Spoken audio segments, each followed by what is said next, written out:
In the beginning was the Word.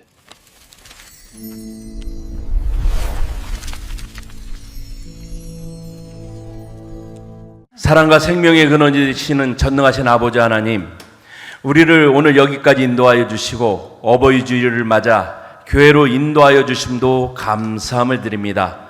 우리 현방교회를 지난 121주년 동안 지켜주심도 감사함을 드립니다.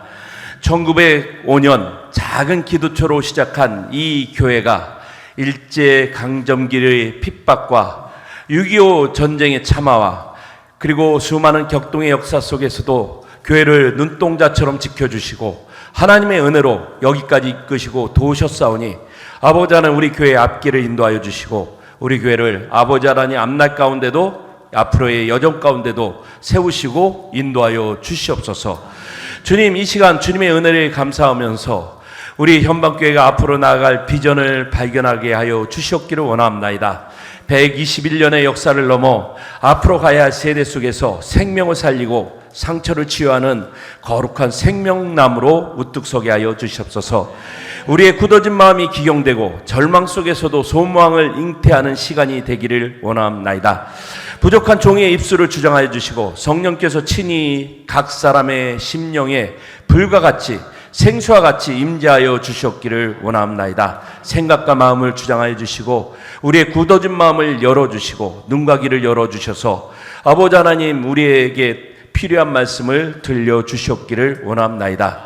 우리의 참된 소망이 되시는 우리 주 예수 그리스도의 이름으로 간절히 기도하옵나이다. 아멘. 할렐루야. 네, 이 시간 우리의 좋으신 주님께서 주시는 위로와 평안이 우리 모두에게 함께 하시기를 주의 이름으로 축원합니다.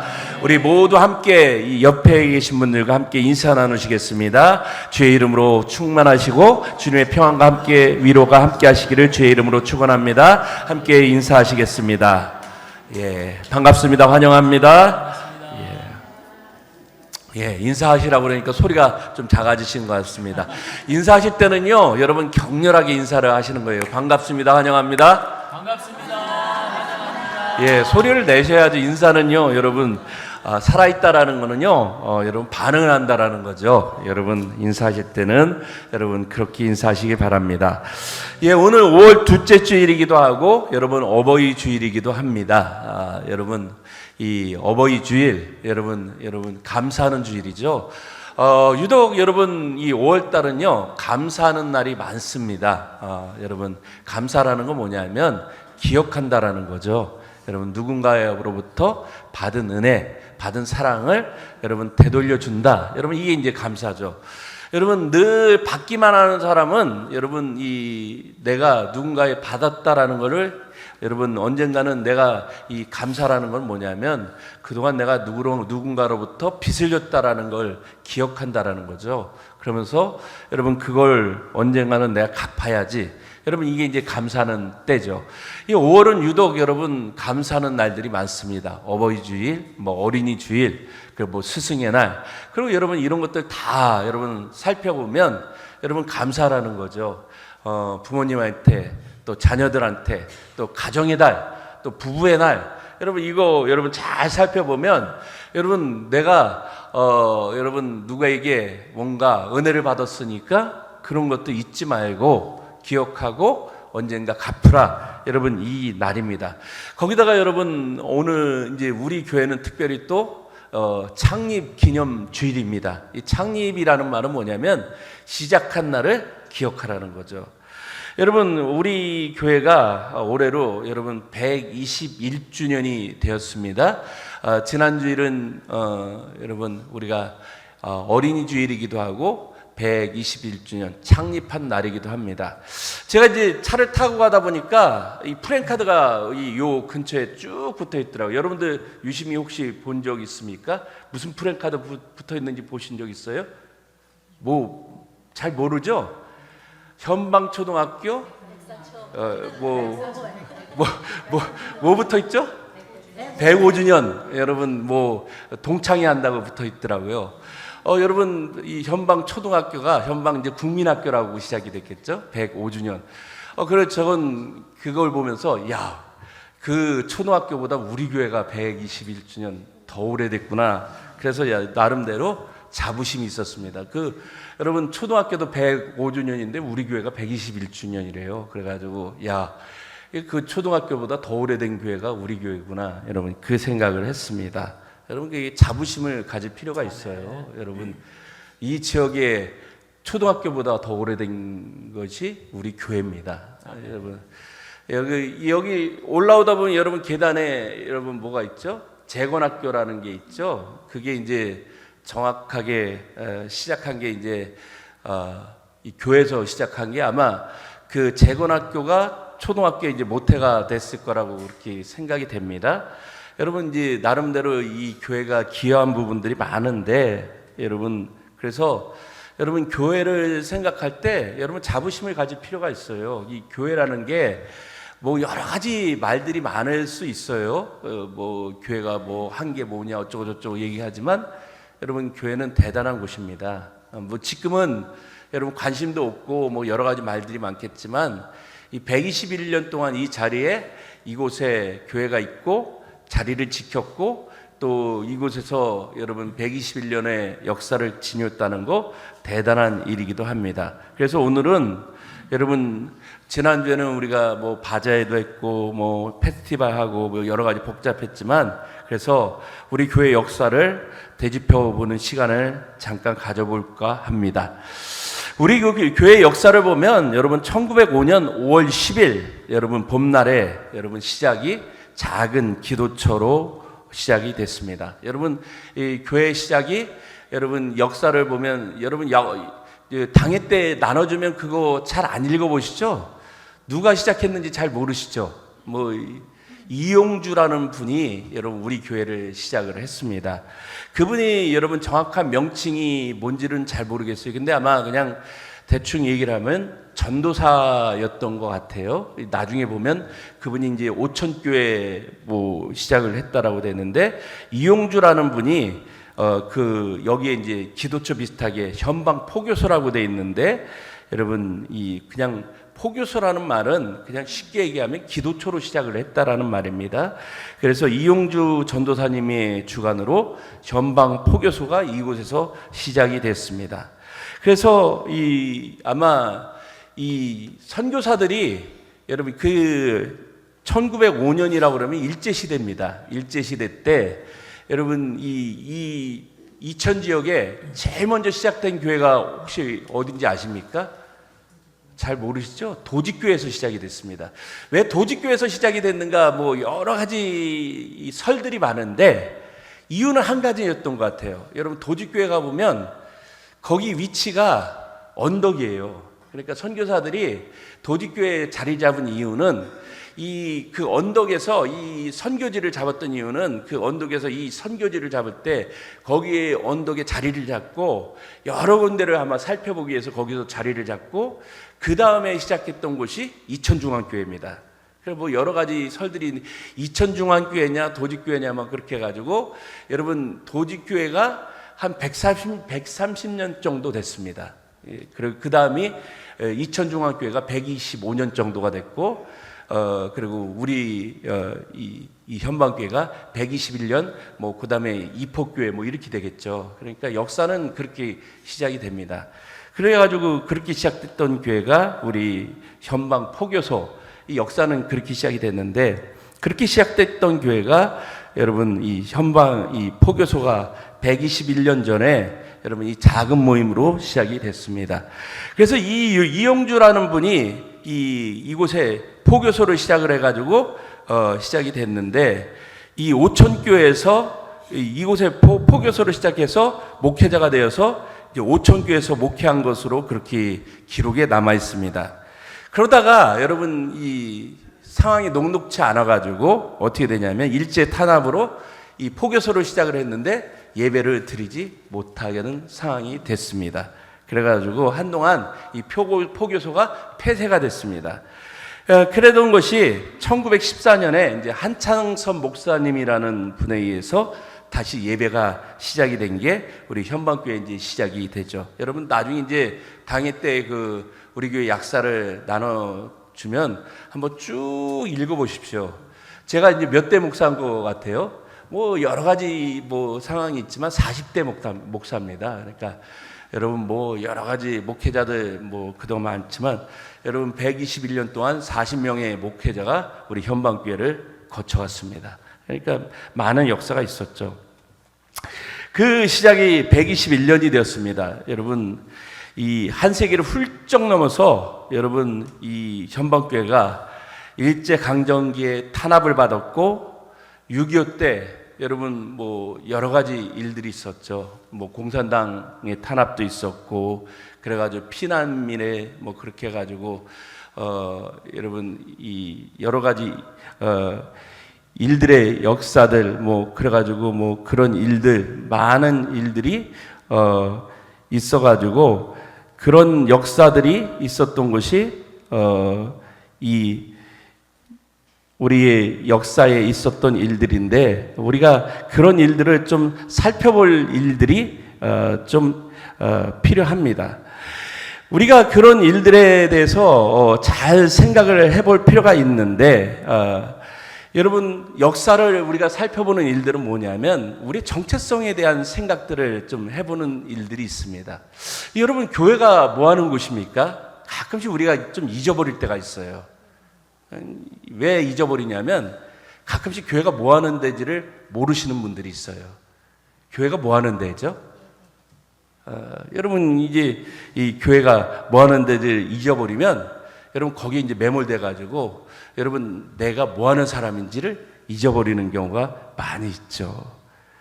여러분 1905년 그 봄날의 작은 기독초에서 무릎을 꿇고 시작됐던 그 선교사로부터 시작됐던 그 역사를 가지고 뜨거운 마음을 가지고 시작했던 그 이용주라는 분의 그런 시작이 여러분 그 이름 모를 선배들의 역사가 121년 뒤에 이렇게 현방교회로 남았을지 여러분 누가 상상을 했겠어요? 여러분 기도초에서 여러분 이름 없는 곳에 여러분 기도초로 시작할 때 저도 여러분 시골교회 출신입니다. 이제 제가 있던 고향 동네는 이제 경기도 화성에 여러분 태안이라는 곳인데 거기서 시작할 때는 어떻게 시작을 했냐면 저희 이제 고향 동네가 경기도 화성군 태안읍 기산 삼리라는 동네에서 시작을 했는데 이제 저희 모교회는 이제 송산교회라는 곳이에요. 거기 이제 기도초를 만들어줬는데 시작할 때 어떻게 했냐면 사랑방 같은 데서 시작을 했어요.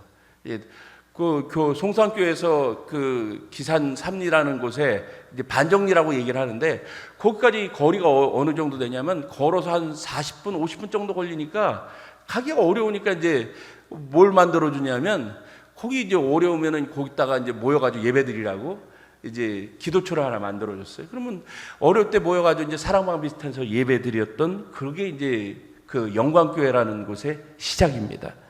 아마 이제 현방교회도 그렇게 되겠죠.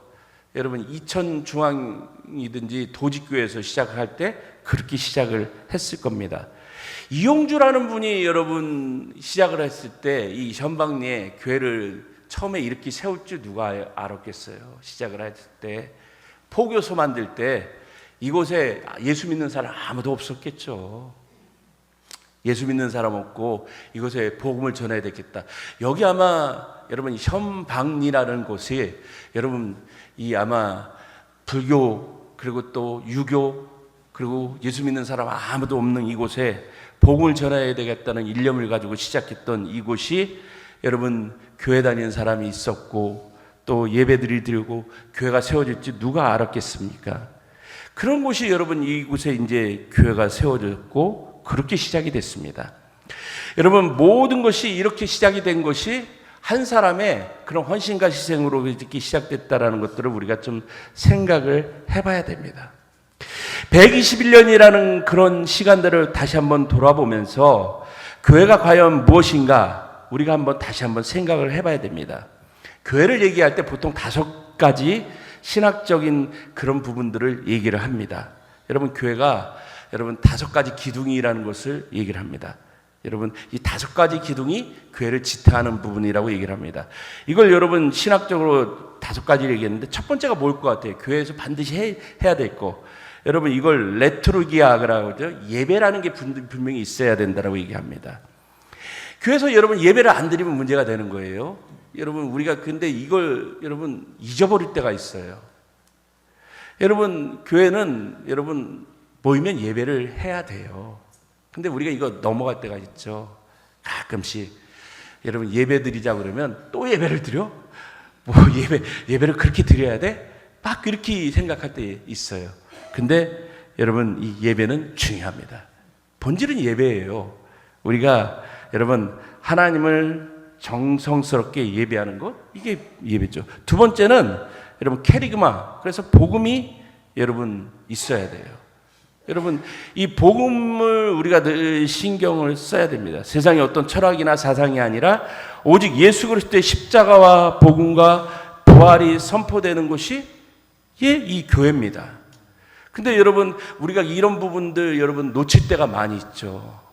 여러분 가끔씩 여러분 이 교회에서 엉뚱한 거 우리가 그렇게 얘기합니다. 이 복음은 여러분 성경에 기초해야 됩니다. 근데 가끔씩 우리가 이걸 놓칠 때가 있습니다. 그리고 세 번째는 디다케라고 그래가지고 교육이 있어야 된다는 거죠. 우리 이거 여러분 잘 신경을 써야 되죠. 가르치고 배우고 여러분 그런 거에 힘써야 됩니다. 우리 배우는 일에 힘써야 되고, 그리고 네 번째는 사귐이 있어야 됩니다. 이거 코이노니아라고 그래야 되는데, 여러분 조건과 장벽을 허물고 복음의 정신 안에서 서로 배우는 일, 가르치는 일, 여러분 이거 여러분 늘 힘써야 됩니다. 그리고 여러분 이거 영적 교제하는 일 그렇게 힘써야 되죠. 그리고 여러분 그렇게 힘써야 되죠. 그리고 다섯 번째는 디아코니아라고 그래가지고 여러분 교제하는 일, 이것도 봉사하는 일 힘써야 되는데, 그래서 여러분 우리 교회가 예배, 복음, 교육, 사귐, 봉사, 여러분 이 다섯 가지가 늘 있어야 되는데 우리가 가끔씩 이것들을 놓칠 때가 있습니다. 여러분 교회 여러분 우리가 여러분 이 직무를 맡은 경우 있죠. 장로, 권사, 집사, 뭐 우리가 직무를 맡죠. 여러분 이 직제라는 거 우리가 가끔씩 하는데, 여러분 사실은 우리가 교회 안에서 여러분 장로가 됐든 권사가 됐든 집사가 됐든 이거 하라고 세우는 직무들이에요. 근데 여러분 우리는 가끔씩 이걸 못해요. 이거 세워놓으면요, 여러분 장로가 뭐 하는 사람인지, 권사가 뭐 하는 사람인지, 집사가 뭐 하는 사람인지 잊어버려요.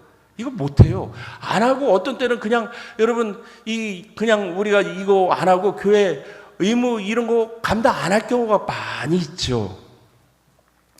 여러분 교회 나오면은 이 일 하라고 이렇게 세워놨는데 이런 거 여러분 안 하고, 우리가 여러분 교회 역사로 보면 이런 거 잊어버릴 때가 많이 있죠.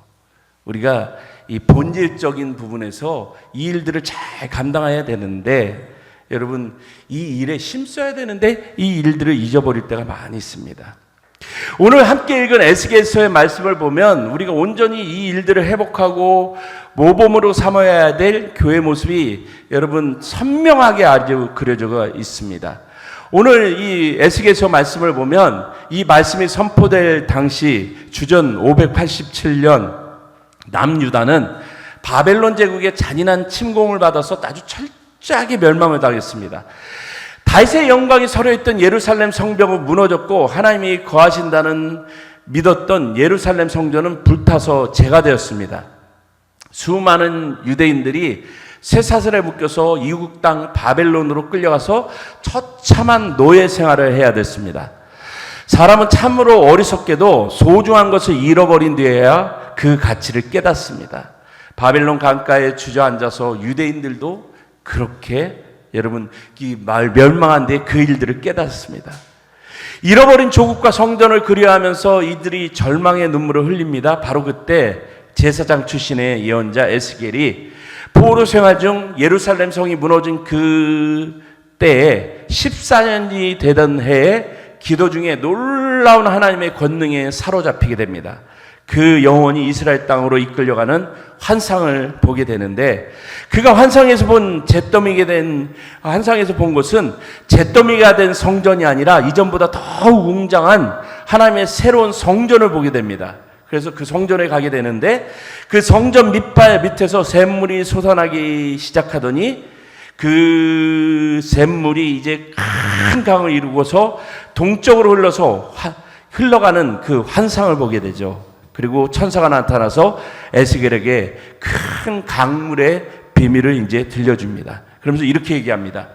이 강물이 흘러가는 곳마다 번성하는 모든 생물이 살아나고 고기가 심히 많아질 것이고 죽음의 바다, 이제 사해가 되살아날 것인데 뭐라고 얘기를 하냐면 이제 강가에 어부들이 늘어서서 그물을 칠 것이고 그리고 12절에 뭐라고 얘기를 하냐면 강가 좌우에 먹을 만한 과실나무가 자라서 그 잎이 시들지 아니하고 달마다 새 열매를 맺힐 것이다. 그리고 그 잎사귀는 상처를 치유하는 약재료가 될 것이다. 이렇게 얘기를 하는 겁니다.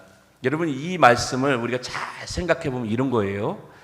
지금은 보이는 게 망해가지고 아무런 소망이 없어요. 보이는 게 이제 뭐만 보이죠? 보이는 게요, 절망만 보입니다. 야, 우리 끝났어. 나라는 망했고, 성전은 무너졌고, 우리가 해도 아무것도 될 것도 없고, 해도 안 되고, 이제는 소망도 없고, 뭐 한다고 뭐가 될 게 있겠어?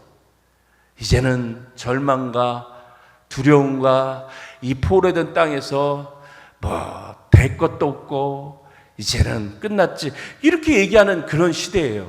근데 여러분 에스겔이 기도하니까 무슨 일이 일어난 거예요? 하나님이 소망을 주는데 무슨 소망이 되는 거예요? 기도하니까 이제는 옛 영광보다 더 큰 영광의 역사가 일어날 거라는 그런 소망을 주신 거예요. 여러분 이게 참 중요한 것이죠. 여러분 그 역사가 어디서부터 시작이 된다는 거예요? 성전에서 흘러나오는 생명수가 닿는 곳마다 죽음의 땅이 생명의 땅으로 바뀌는 역사가 일어난다라는 거죠. 여러분 이게 이제 중요한 거죠. 여러분 오늘 우리의 역사가 어디서부터 시작이 됩니까? 가끔씩 이런 일들을 우리가 경험합니다. 여러분 오늘 교회를 보면서 많은 사람들이 무슨 얘기를 합니까? 에스겔이 깨달은 거 참된 성전 곧 참된 교회 이게 무엇인가를 우리에게 설명을 해주죠. 가끔씩 여러분 이런 얘기를 합니다. 교회가 뭔가 여러분 우리가 꿈꾸는 교회가 이제 이런 얘기를 합니다.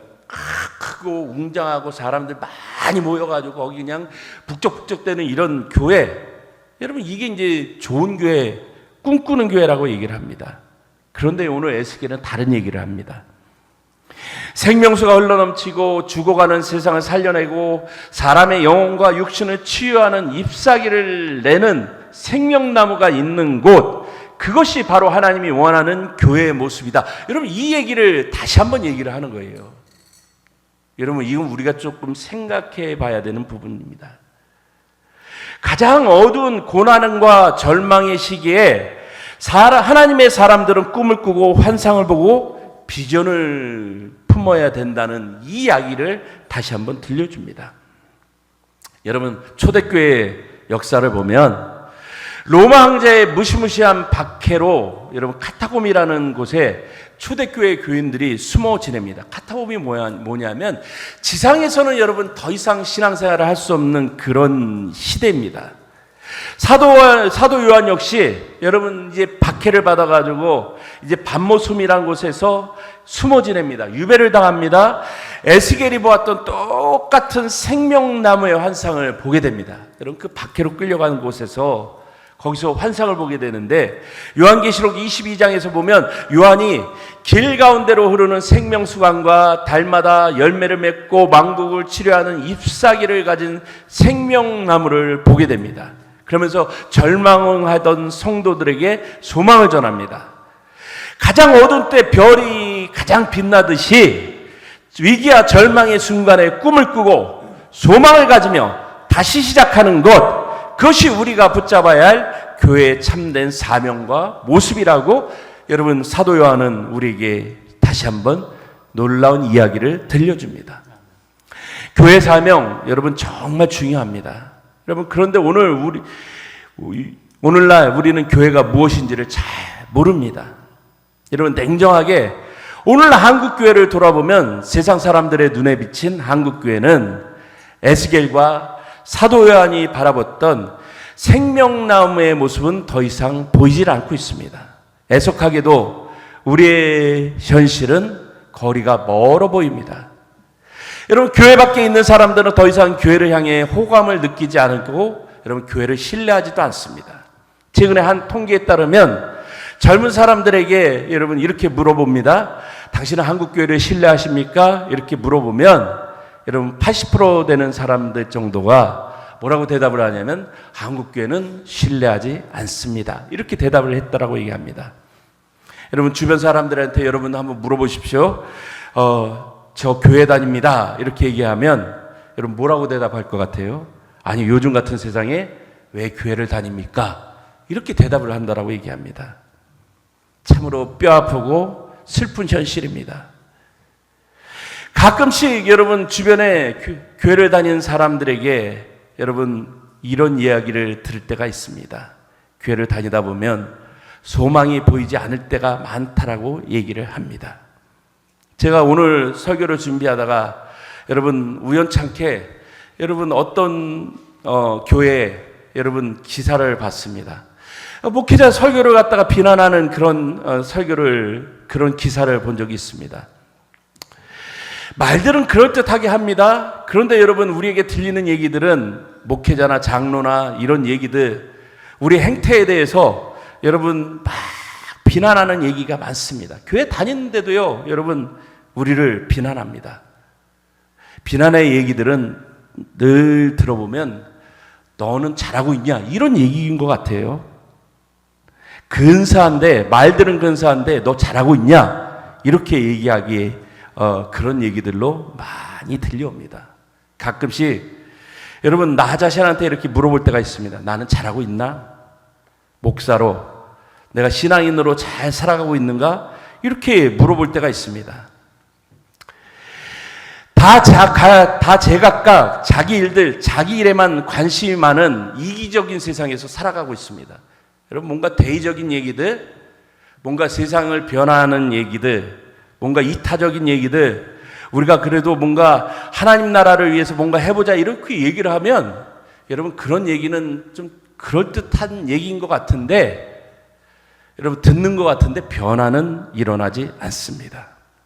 여러분 하나님 나라가 뭘까 이렇게 잘 생각을 해보면 그래도 다 함께 잘 사는 세상, 그리고 뭔가 세상을 조금 하나님 뜻대로 뭔가 함께 살아보는 세상을 만들자, 뭐 이게 여러분 하나님 나라 아니에요? 여러분 우리가 맨날 얘기하는 게 뭐예요? 죽어서 저 세상 가서 뭔가 그거 여러분 그런 얘기 아무리 떠들어 봤자 여러분 세상 바뀌지 않습니다. 여러분들이 믿는 얘기를 가지고 여러분 세상 가운데 한번 들어가서 얘기를 해보면 여러분 그런 얘기 여러분 믿지 않는 사람들한테 뭔가 스며드는 얘기로 들어갈 수 있을까? 한번 잘 보십시오. 내가 목사로, 장로로, 권사로, 집사로, 그리스도인으로 여러분 나는 영향력을 미치고 있는가? 여러분 그거 한번 냉철하게 우리가 한번 생각해 볼 필요가 있습니다. 이대로 변하지 않고 본질을 잃어버린다면 머지않아 교회는 맛을 잃은 소금처럼 버려져 사람들에게 밟히고 말 것입니다. 지금 우리가 살아가는 세상은 생명, 평화, 정의라는 하나님 나라의 숭고한 가치는 여러분 별로 생각하지 않는 것 같습니다. 지구의 기온은 계속해서 상승하여 끔찍한 기후재앙, 일상을 위협하고 있는 일들, 그리고 여러분 주변에 잘 보면 그리스도인들 여러분 윤리적 평점들 우리가 좀 평가를 내려보면 별로 좋은 점수 받지 않습니다. 여러분 부패하고 타락한 권력들, 여러분 그리스도인들 세상에 여러분 윤리적인 점수들 별로 좋지 않습니다. 정작 인류 공동체에 닥친 이 위기와 생명 평화 과제 앞에서 교회는 무관심으로 일관합니다. 하나님의 이름을 빙자해서 오히려 평화를 깨트리거나 그저 자신들만의 이른 기복적인 부흥과 세상 권력과 세력 확장에만 몰두하고 있습니다. 이러한 세상의 타락과 교회 위기를 동시에 바라보면 우리 안에 깊은 무력감이 찾아오기도 합니다. 우리가 외치는 생명과 평화의 목소리가 과연 들리기나 할까? 이토록 거대하고 악한 세상 속에서 우리 현방교회가 여러분 우리 성도들의 기도가 무슨 변화를 일으킬 수 있을까? 아니, 여러분 우리는 세상을 향해서 기도는 하고 있습니까? 여러분 세상의 아픔이나 고통이나 슬픔에 대해서 관심이나 기도는 하고 있습니까? 여러분 고통스러운 일들에 대해서 주변의 일들에 대해서 하루 여러분 한 번이라도 관심이나 기도는 하고 있습니까? 아무런 기도도 하지도 않고 의문도 갖지 않는 그런 삶을 살고 있지는 않습니까? 여러분 이제는 그러나 여러분 한번 잘 생각하면서 깨어 가야 되는 시대입니다. 여러분 그런 세상 가운데서 여러분 주님께서 우리를 늘 깨우십니다. 그러면서 여러분 주님께서 마태복음 13장에서 우리를 향해서 이렇게 말씀하십니다.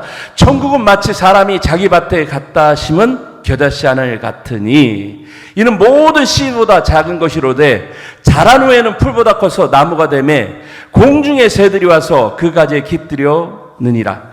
또 비유로 말씀하시되 천국은 마치 여자가 가루 서말 속에 갖다 놓은 전부 부풀게 한 누룩과 같으니라. 이렇게 말씀하십니다. 예수님과 12제자의 시작은 눈에 보이지 않는 아주 작은 겨자씨 하나가 같습니다. 십자가에 달리신 예수님을 보며 세상은 그들이 완전히 실패했다고 조롱합니다. 그러나 그 작은 겨자씨는 예루살렘과 온유대와 사마리아를 넘어서 땅끝까지 뻗어나가 수많은 영혼이 깃들어 쉼을 얻는 거대한 생명나무가 되었습니다. 가루 서마 속에 숨겨져 보이지 않는 누룩이 밤새 온 반죽을 부풀려 생명의 빵을 만들어내듯 그것이 바로 하나님이 일하시는 신비로운 방법입니다.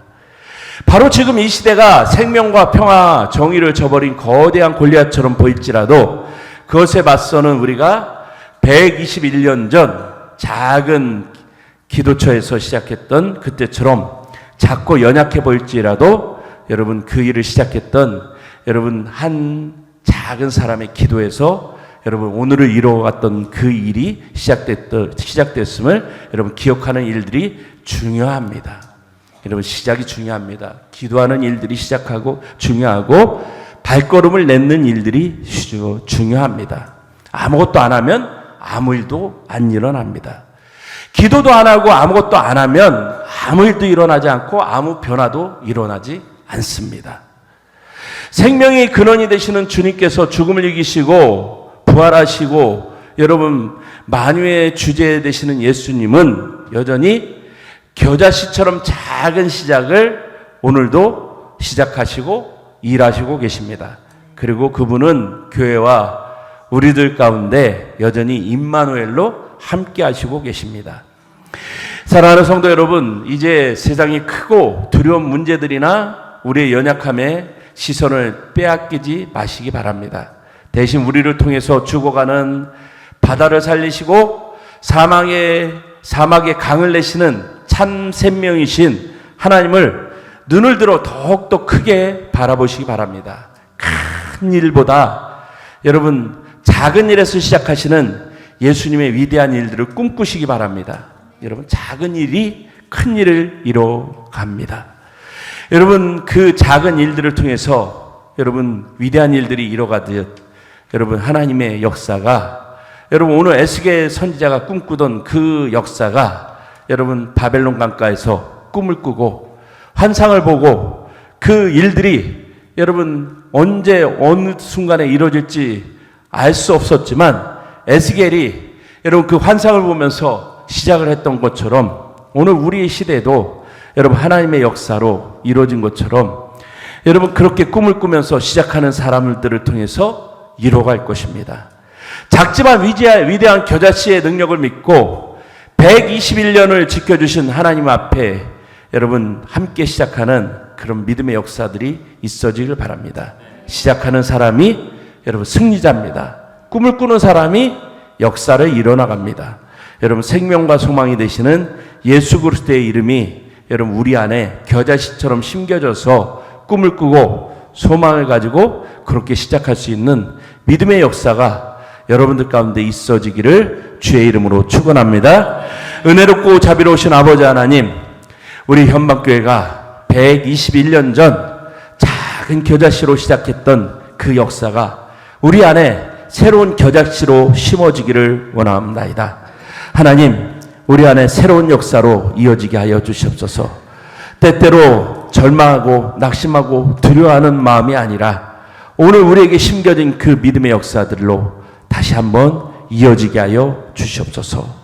우리 주 예수 그리스도의 이름으로 기도하였사옵나이다. 아멘.